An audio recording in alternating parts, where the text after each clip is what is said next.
Hi, I'm Cindy Casselman, the chair of United Equality Alliance, and I'm here today to interview Suzan Hart. She is a mindset mastery mentor. She's also an author and a speaker.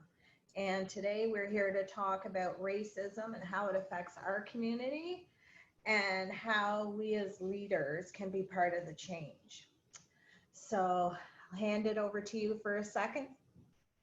Thank you, Cindy. I'm excited to be part of this conversation, and I want to just congratulate you and the committee for just initiating this conversation because it's such an important conversation. Thank you. We're going to start off, if that's okay with you, saying simply, what's systemic racism? Wow, you're starting with a big question. I am hitting you hard. You know, systemic racism is interesting in that systemic kind of means it's part of the fabric of society, right? So racism is when we discriminate against groups of people, or there's discrimination in the relate of an individual that belongs to a particular group. And in this situation, we're talking about race.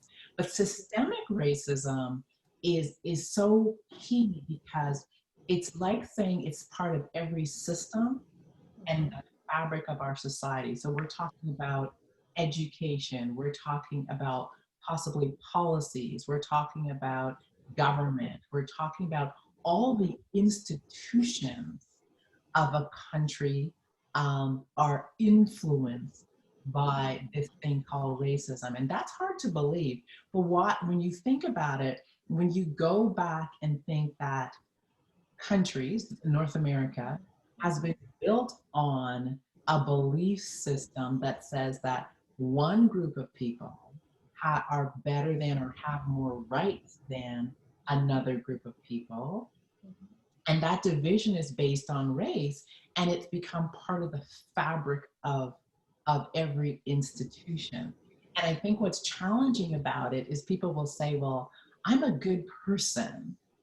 I love all people, and not being aware that because it's institutionalized, it is woven into the fabric of society. A great example is when you look at the educational system and you look at how history is taught in schools.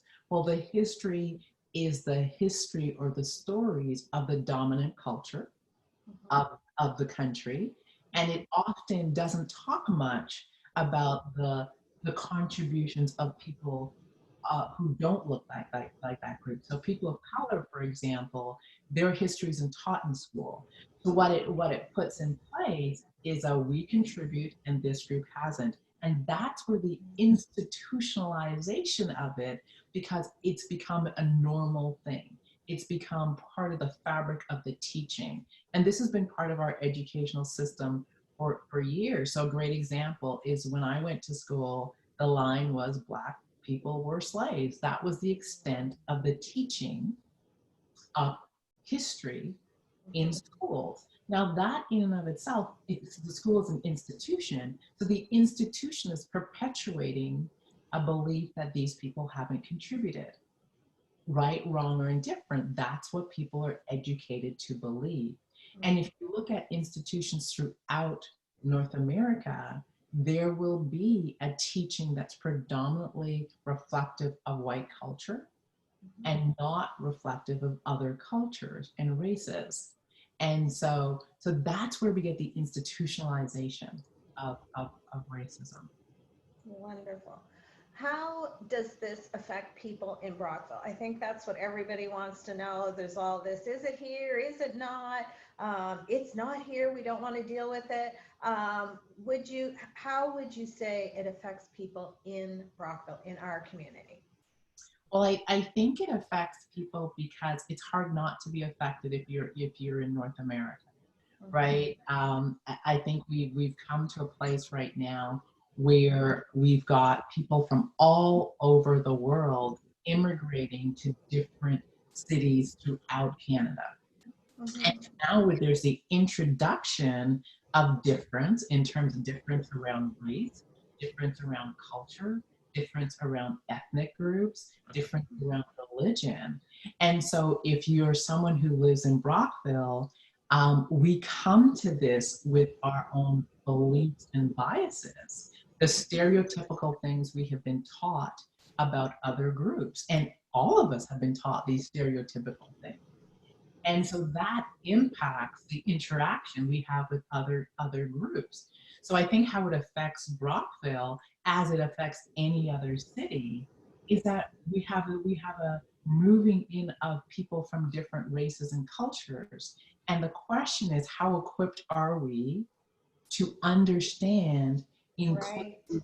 and embrace these different groupings, these different races as they integrate and move into our cities. So that's really how it affects. And so we might see a range of how that's happening in terms of some people are including people very well and not discriminating. And there might be other groupings that are not as inclusive and discriminating. And so the question is, that's the gamut of how it affects Brockville. But I think Brockville is no different than any other town or city.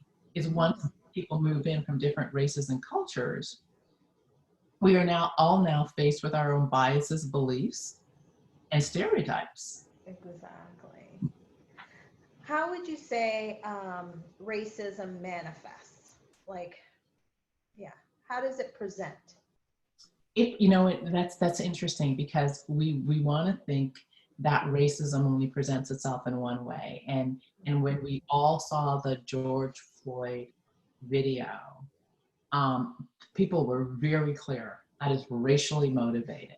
That was, and some people would call it a hate crime. That was All people would say that was a hate crime. I most people would. There would be some people that may not, right? But when you put it over in that category, it was so extreme that it woke up the world. Right. That's the one end of the spectrum.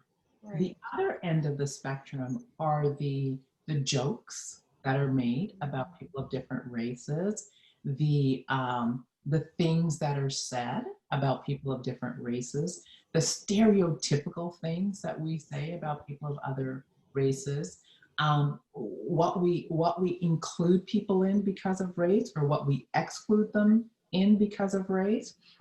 It might be just our assumptions of people or how we stereotype people. And so it runs that whole gamut. And I think the challenge with that, Cindy, is that we are so conditioned to believe that racism is that active act that's very hatefully motivated, right? Yes. Clearly racism. Right. I'm here to say that no, it runs the continuum. When we start making stereotypical beliefs or statements about a person based on race in and of itself, and excluding them from things that they have a right to have, or treating them differently, that's racism as well. So I think it runs that gamut, and I think the piece is to catch it when it's down at this end, so that it doesn't get to that other side. Because a question that you have to ask as we all watch the video was, how did it run the continuum where someone could be so brazen to actually kneel on someone, must know that you are risking great harm to this person to the point of killing him, and do it so brazenly. What got that person from one extreme to the other without thinking of the potential consequences, right? And so you have to ask the question, what has happened along that continuum that has allowed him to say, I'm going to get it, and so I believe I got away with it, and it may have started with a racial slur, and it might have started with the exclusion, then it might have started with harassment, then it might have gone to something else, and it continues to escalate. And it gets to this point because somewhere along the line, people have been silent. Yes. Nothing has been said. Things haven't been dealt with. And that's what, that's kind of what we're looking at. Now, when we bring this to Brockville, I'm sorry, I'm going off script here, but Brockville has its own stuff happening. And I just want to share a couple of those stories, actually, 3 of those stories, so that people don't think it's in the States. It's, it's all that. We have our own stuff in Brockville. Now, I want you to interject or whatever and bring it back to what you're saying. So in Brockville, I had a friend who committed suicide in his early 20s here in Brockville because of racial stuff happening in the city. It was devastating. He left a single mom who had adopted him and a baby on the way, which was terrible. We had a man who moved here from Toronto who was working in a factory, and it started off simple slurs, bad comments, hurtful things. And then at the end, a noose was hung at where his work was. Mm. Packed up, left, kids, girlfriend, back where he came from, right? 2, my second last or third last story, we have a teenager who was abused on Snapchat. So racial slurs, just hitting at the core of her race. That wasn't just one person. She had that whole bullying, targeting feeling on top of the inner hurt that only comes from being a person of color that hits you and every generation before. So looking at these 3 stories and bringing it back to what you're saying, it is happening here, and just talk to that. Well, I think the interesting thing about it, and this is part of why people say it doesn't happen here. I happen to live in Brockville, right? Mm-hmm. And I will say to you, I am not aware of this. And I really want to put that out there. I'm not aware of this. And what I always walk with is, just because I'm not aware of something doesn't mean it's not happening. Mm-hmm. And I think when we deal with things where people are being, it's hurtful. Mm-hmm. It's hard to deal with. We tend to talk within our close circles. Yeah. And we don't tend to talk in a broader circle.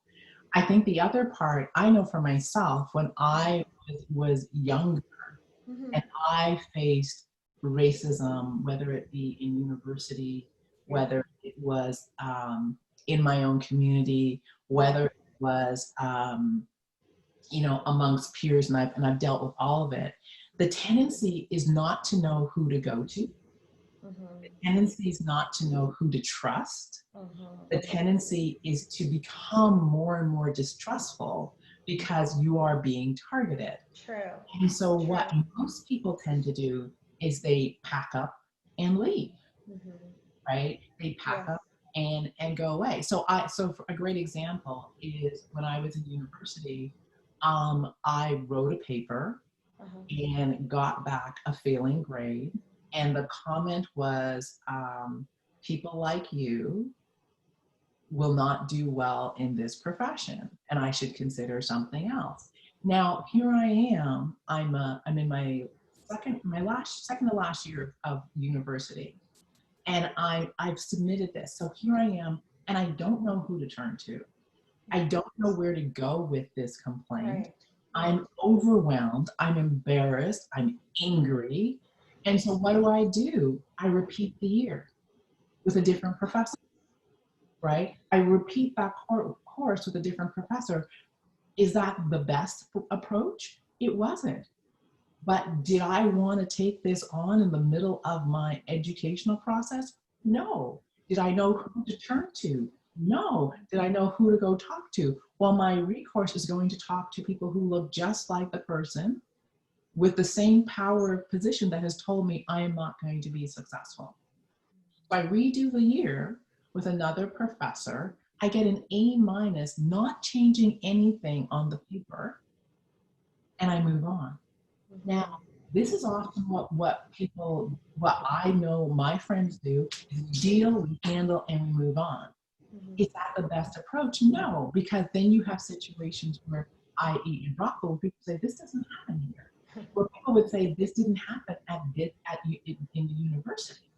Was it a good university? Absolutely. Were all my professors like that? No. I only had the experience with one professor. But that one professor devastated me Right. because I was like, one is I'm walking now with doubt. Can I do this? Can I not do this? Two Right. is I don't know where to turn to, who to turn to. And now I'm feeling kind of distrustful of whenever I hand in a paper, is this going to happen again? And I think so what we look at is we think, well, no, it doesn't happen here. It's because people aren't, there's an avenue for where people go and take this. I think what's beautiful about the, the the committee that you're building and the group that's coming together is it's a place for people to go and voice these complaints so we don't hear them through the grapevine, we don't hear them after someone's left, we don't hear them or not hear of them, Yeah. and people are left struggling Yes. in isolation or with the pain of isolation and also becoming distrustful of everyone else in the Yeah. state because Yeah. of the behaviors of a few. Yeah. And we want to stop that for sure. I wanted to talk a bit about profiling. Okay, that's another very serious thing that's happening. So, um, just explaining the experience that you have, that we have in general. Well, I think profiling, just so we give another word to it, I would say Sure. stereotyping, Okay. right? And this is when our biases against a group or our stereotypes that we have for a group are put into action. In Right. other words, I have this bias or stereotype, this belief system about how a group is, Hmm. and I act on that proactively, for lack of a better word, and I begin to target that group Hmm. as a result of this stereotype or bias, and I treat every single person in the group like possibly the behavior of a small amount. What's really interesting about this is often profiling is on the basis of race, and it looks at people just on the basis of skin color. It doesn't take into account anything else. So here I am. I am a Black woman Hmm. who has 7 years of post-secondary education, who has worked through my profession, have never committed a crime, who is I think I'm a pretty stand-up citizen, right? Very I contribute where I much. can. So I have all these layers. I'm a parent, I'm a mom, I'm a daughter, I'm all these different things. So to be looked at on this just the surface of race, Hmm. no one to actually look at me from different places, from the different layerings of who I am. What's frustrating about that is that no matter how much I work at improving myself, Hmm. I'm always just reduced to the common denominator of race. Right. So what profiling does is says no matter who you are or what you've achieved, so you could be the doctor, the lawyer, you could be the teacher, the nurse, no matter what you are, what you've achieved in life, all we see is the skin color, and we group you stereotypically into this grouping and say Right. we must um, we must investigate everyone who looks like you based on this one factor, and we put everyone who looks like you into this group that we have a stereotypical belief of the behaviors, and we put that on the whole group. That's the difficulty with profiling. Mhm.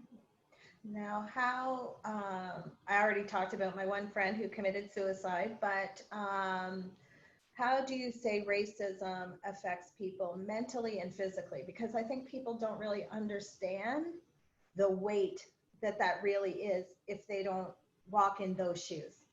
right? It's exhausting. I will start with that. It is exhausting. And I think, you know, the piece of it is really imagine every day of your life, you are defending yourself based on the color of your skin, right?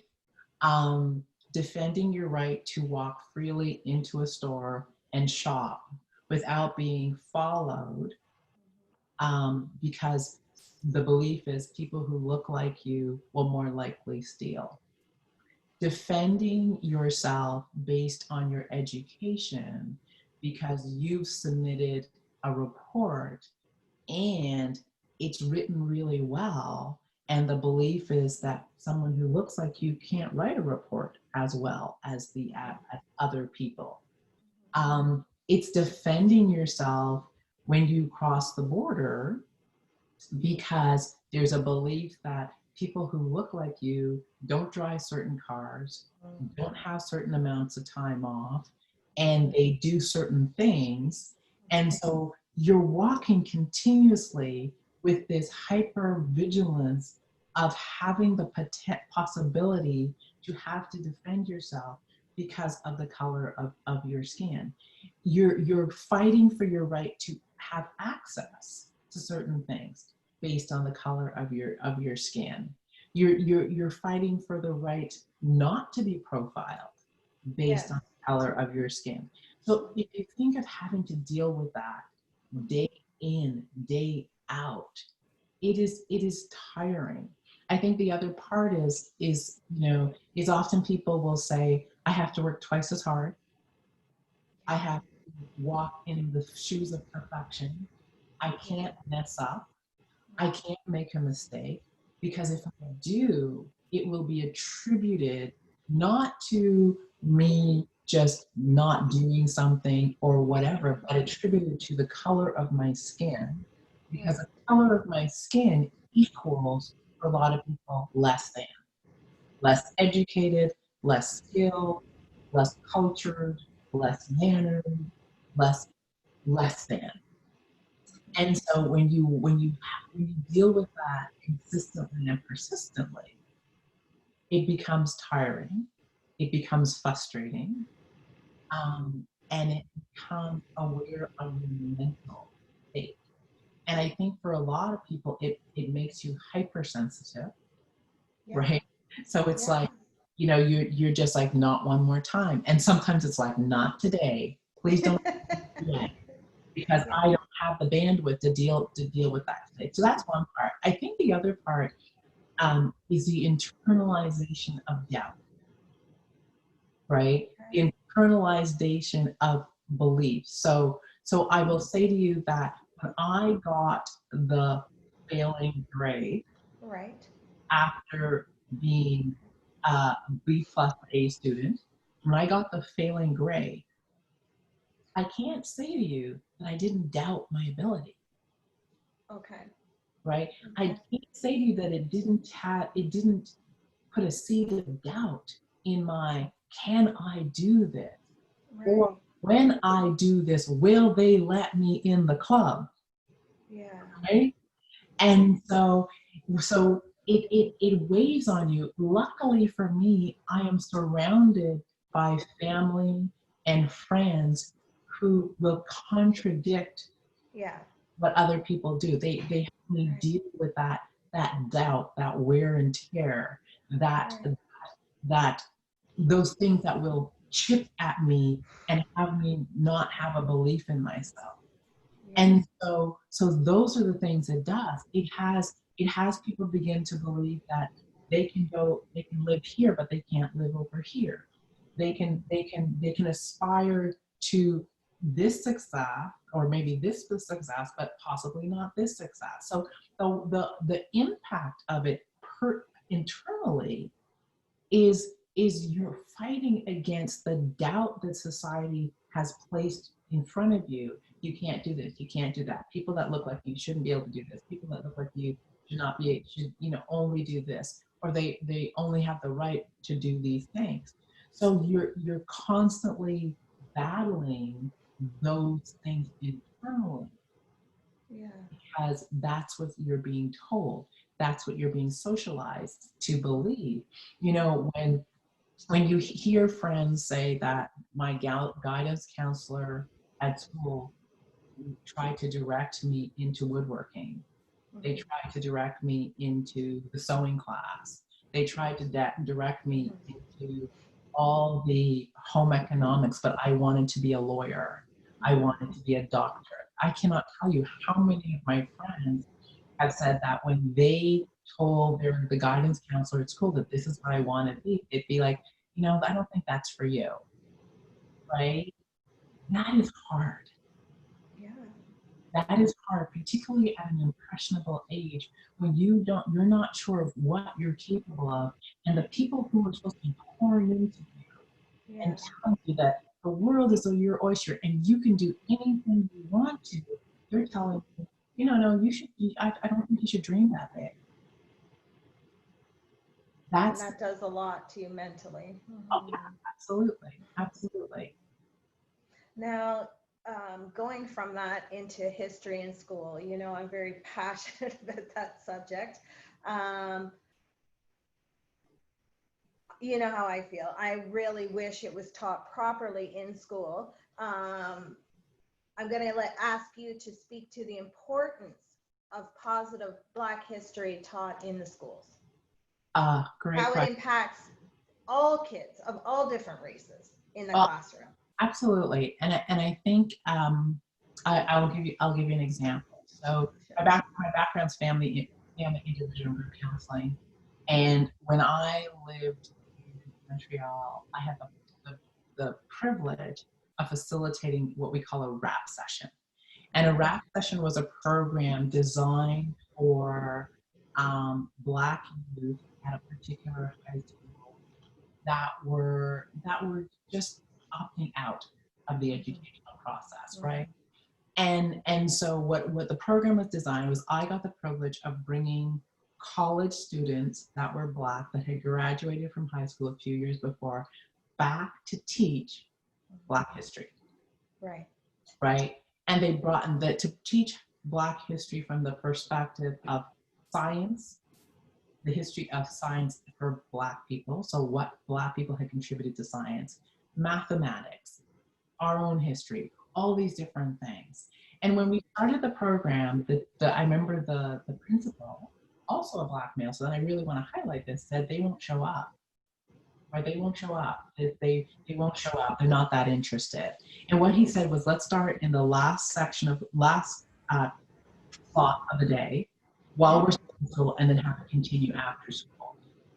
What occurred, Cindy, was not only did they show up, we couldn't get them to leave. That's They wonderful. they loved the program, but what came out of it Okay. was they were so excited. One, to be taught by people who look like them. I want you to think Exactly. how many Black children actually get taught by people who look like them. Two, they were so excited to learn their history. And what they began to say was, we don't see ourselves reflected Yes. in our education. We don't see ourselves on the walls. We don't see ourselves in the books. We don't Right. hear anything about the contributions of people who look like us. So Mhm. we don't see ourselves included in the education process. Mhm. And so what they opened up was a discussion of Yeah. how disconnected they felt to the education that they were receiving, and how disempowered they felt in the sense that they had no role models No. or no one speaking to people who went before them Yes. who said, we did this. The second example I'll give you is when I graduated from university, I got my first job within the Black community. And I had a supervisor by the name of Sherry. And Sherry said to me when she started supervising me, she goes, what do you know?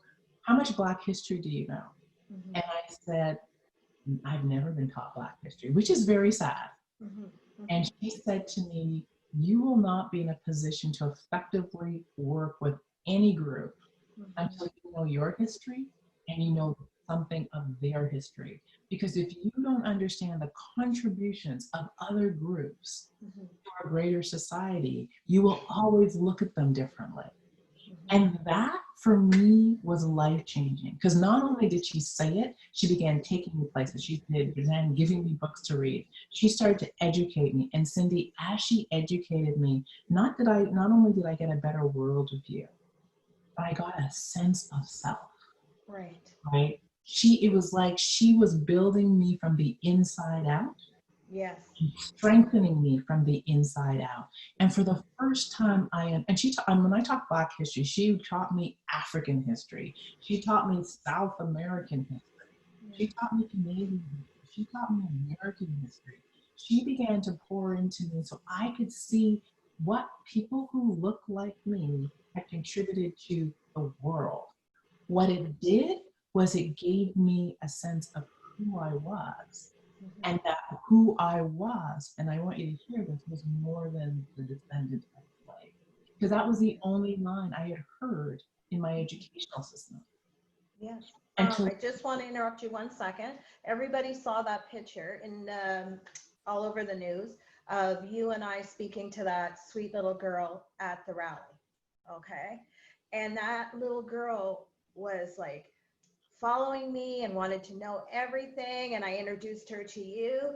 And she had no knowledge of anything and was so wanting it, right? So hungry. you have this age group who isn't getting it, who needs it, and then you have the teenagers who are being bullied because they didn't get it. And I want to bring it back to Brockville, our education, what it does for the for the Black child and for the white child, because that whole thing that you're saying about teaching slavery, at that point it affects both. So Absolutely, I'd like you to speak to that. absolutely, Cindy, because I know what I know through education. So if I'm a white student, Yes. and I do remember the day in history class. Oh, I don't think there's a Black student who doesn't remember the day when you're reading history and the line comes up that's and awful. Black people were slaves. And I remember because all my white friends looked at me Oh, and I shrunk in the room. And what was interesting was that now that's what they know. And right. so what happens, remember we talked about institutionalized racism, right? What happens is people act on what they're taught. People are Right. on the things that they are socialized to believe. Right. So when we do not teach the history of Mm-hmm. all groups in Canada, we are this is a socialization process. So people walk away thinking we contributed, this group didn't. Mm-hmm. And that's when you get comments like go back to your own country. That's when you get compliments like you don't belong here. That's when you get the comments like you're coming in and stealing what we've built, because they don't see that you built anything. That's when you get Canadian Blacks who are being asked, where did you come from? And they're like, here. And for a lot of people, they're like, what do you mean here? And they're saying, I was born here. My Right. family has been here for generations. And so because the history isn't taught, there's all these dynamics that are at play based on falsehood or misinformation or lack of information that impacts all of us. I remember when I was taught Black history, Chinese history, Jewish history, um, the history of every group as they immigrated into Canada, it blew my mind because it was so foreign to me. And I learned this in my 20s and 30s, Yeah. right? And imagine how different things would be if Yes. I and every other student in my classroom was learning this in elementary school and then reinforced in high school and then Yes. continued on. Imagine if it became part of the fabric of our conversations and our discussions, how things would change. And what a dream that is, that our kids don't ever have, our grandkids, not our kids, our grandkids, this isn't a subject. That's the dream, right? And it, and it, Um, and I want to say I think it's the educational system is one piece, but I think there's the education that happens at home too, right? Where education of difference and education of different races and cultures and education of different people. It's not just the school. It's happening it needs to be happening in our homes. It needs to be happening in our conversations. We need to start asking ourselves these questions about when we see someone move into our neighborhood that doesn't look like us, rather than go on the stereotypes to say, well, yes. who are these people? What are their history? What are their, like, ask different questions and educate ourselves, right? Now, I know why I wanted to start with the leaders, but can you say why it's so important that education starts with our leaders? Oh my goodness, to be in a position of leadership in any community, in any group, in any organization is truly a privilege. But it's also a position of that comes with a lot of power. It comes with influence, and it comes with privileges. And I think why it's so key is that every one of us, Cindy, walks with our biases. Yes. We walk with our beliefs. We walk with stereotypes. Mhm. We walk in with our judgments. We walk with all of our experiences. And they don't stay at home when we go into our leadership positions. We bring all of that into a position of leadership. And it's only when we have an awareness of Yes. how our biases, stereotypes, beliefs, judgments, all those things impact our decisions as leaders. Yes. And color, it's like my beliefs are the glasses to which I look at the world.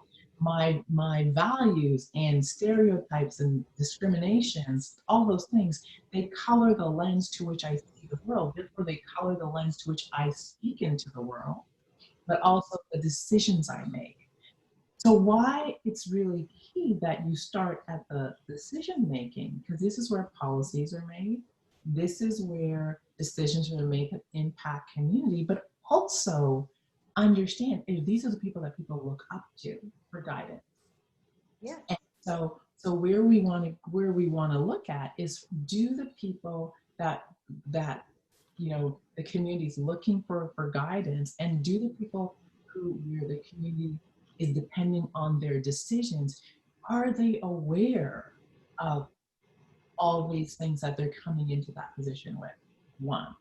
I think the other part, and I talk about it all the time, is with positional title, right? Yes.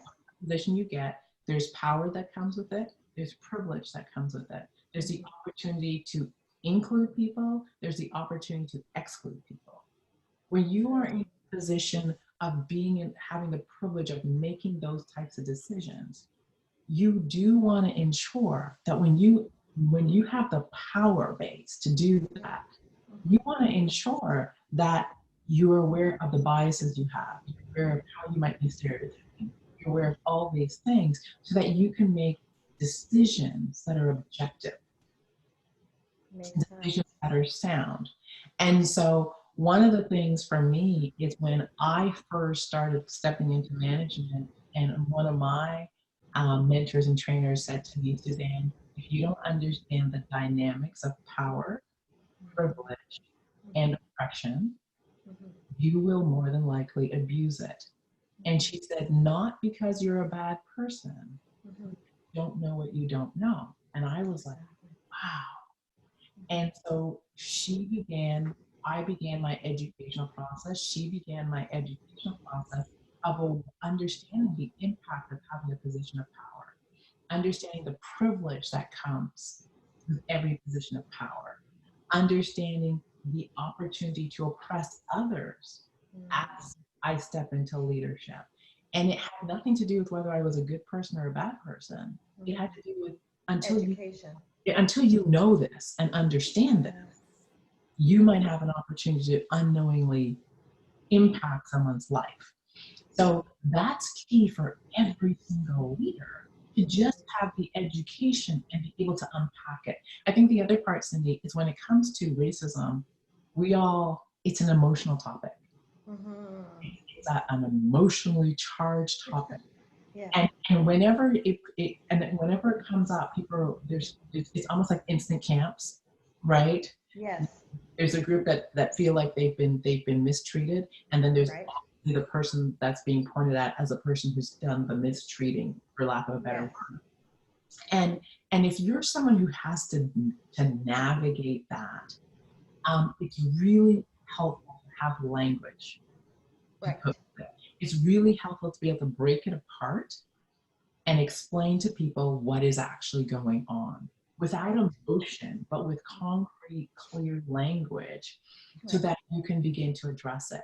Unfortunately, because we aren't educated on stereotype, racism, bias, all of those things, when we are faced with the issue, oftentimes people they know what's going on, but they don't have the language. They don't have the language to effectively deal with it. Right. And so the key is to help people get the language and the awareness to effectively deal with this issue. Awesome. The last question was, what are the benefits of it? I know you kind of touched on it, but the goal, okay, of the organization that I started is education, right? But when people do get this education that we're speaking of, what great things come out of that? What's the benefit? I think one is, I want to start with, like, who do we educate? And I'm of the belief that if you are someone in a position of leadership, this education is, I think it's the best leadership piece of your leadership education that you can add to your toolkit. And I think it's for everyone. And I want to highlight, it's for everyone in terms of, it's for every person of every race. It's for every person of every level of leadership. Religion, it's for men, it's for women, right? And why that's so key is because we are all well-intended, right? We're all well-intended, but it doesn't mean that I can't be guided by a belief system that I'm not aware of. I can't be guided by a stereotypical belief of a group that I'm not aware of. I can't be guided by bias that I'm not aware of. So why I believe everyone needs this information is, one, is it gives us an awareness of who we are and our own beliefs. And it's only when you have the awareness of something that you can address it. So I do mindset mastery, and mindset mastery is simply how our thinking, so what has influenced us throughout our life creates our thinking, how that thinking activates emotions in us and beliefs in us, and how that thinking impacts our internal communication and our communication with the world. And that impacts behaviors. So for me, it's when you get an awareness of how your influences impact your thoughts, your communication, and your emotions, that's when behavior changes occur.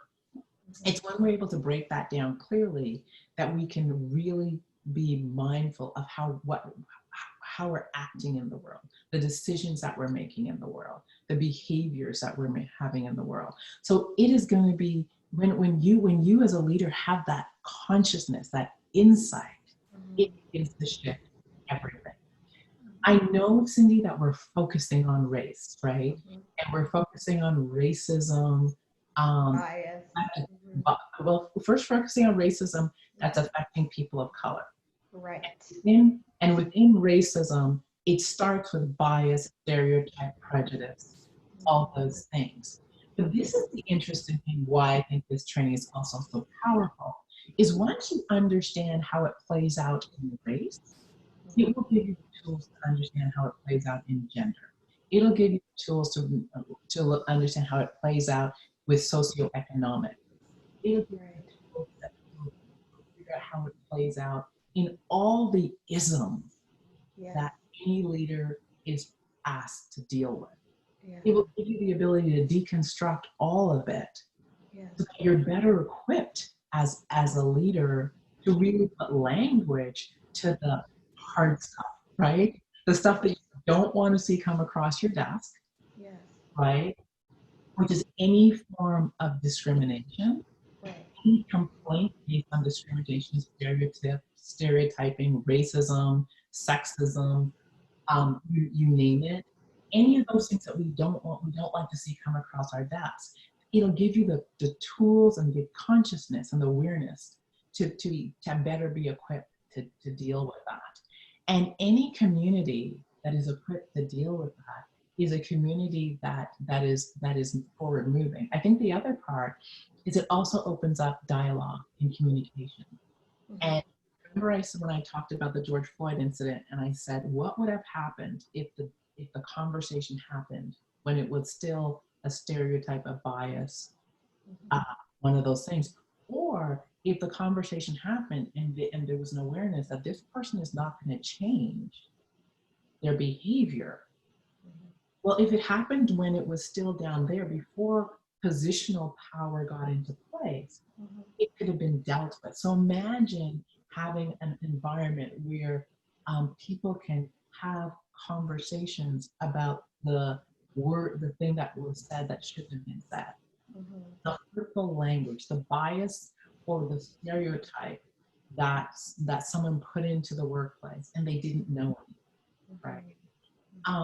What can happen when you're able to deal with it on that level, and it isn't able to escalate into something that, because it's often something an individual does, and when an individual gets away with it, people join in, and then it gets the snowball of the group effect, and then you've got the group effect that's happening, and now it's an organizational issue. If you have the tools to be able to talk about it when it's just those, that wasn't, did you realize that you were just biased? Did you realize that you just stereotyped? Did you realize that that was inappropriate? And the education happens down there, and not of making people feel wrong, but really let's talk about that. And let's talk about how that what you just said impacted your colleague, or what you just said like close off the conversation, or how what you said was hurtful. Like when you're able to create those dialogues, then you're in a total place of prevention, right? And it gives you the equipment to deal with it before it gets to racism, or better be able to at the other end. Yeah. Well, that's the goal, right? We want to have a city that doesn't have a scandal, that doesn't have more bad stuff happening. A lot of people say, well, there were no issues before George Floyd, right? There was nothing. You're starting this group, but there wasn't any issues. It only started because of George Floyd. For me, I know that's not true, right? And having more education by leaders, and people knowing that their leaders are educated, people are more likely to go to them, don't you think? Well, I think there's two things. I'm of the mind that I don't want to wait till there's an issue to do the education. Right. I'm totally prevention minded. Right. So I would say, given you believe that there's no issues, and there's a belief that there are issues and they're not, but let's say for all intents and purposes there are no issues. This is a great time to start this education, because now you're totally sitting in place of prevention, because this is what we do know. We do know that we're moving we're becoming more global. That means that there's more engagement of people of different races and cultures. There's more cities and people interacting with people from all across the globe. There's more visitors coming in to Right. Brockville, a big tourist place, a gorgeous location to live. So there's more people being attracted, whether they're attracted to live here or whether they're attracted to visit. Yes. Prevention would say, equip your people with the tools, Mhm. engaging in a respectful way to all people that visit your city. Mhm. Rather than wait till an incident happens and then do the education, why not equip people so that this city is known as a very inclusive city? I visit Brockville because they're just, it's like how they treat you no matter where you come from, Mhm. you feel welcome. Why not equip everybody with the skills to be able to do that? I think the other thing is from a leadership perspective, Mhm. it will enhance leadership. It will enhance your leadership skills, whether you're on city council, whether you're in the police, whether you're an educator, whether you're an administrator in the hospital. It will enhance your leadership capacity because on a day-to-day, you deal, you deal with biases. You deal with those small things that were said. You're going to be equipped to deal with that and open up dialogue. And wouldn't that be great for creating an environment and a culture where no matter who you are, you feel safe to bring your whole self to the workplace. You feel safe to express your opinion and your thoughts because we're talking about bias, right? Well, biases are effective even when I'm sharing my opinion that's different from yours, Mhm. right? So it's so impactful on so many different levels. Right. Well, thank you, Suzanne. This has been a pleasure as always. Um, I want to thank you for talking, for giving us more education on all of these subjects. And we both agree Brockville is a beautiful city and it can only get better with more education. So, as you said, people will want to be here, stay here, move here, that we are maybe one of the first cities to take an all leadership group to move forward for change. And thank you. So welcome, and thank you for just moving forward. Thank you for what you're doing. I know that there's some wonderful members of the community that are part of your committee, and it's a beautiful thing to see.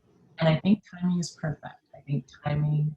We're hearing in the world the openness and the receptiveness to this conversation.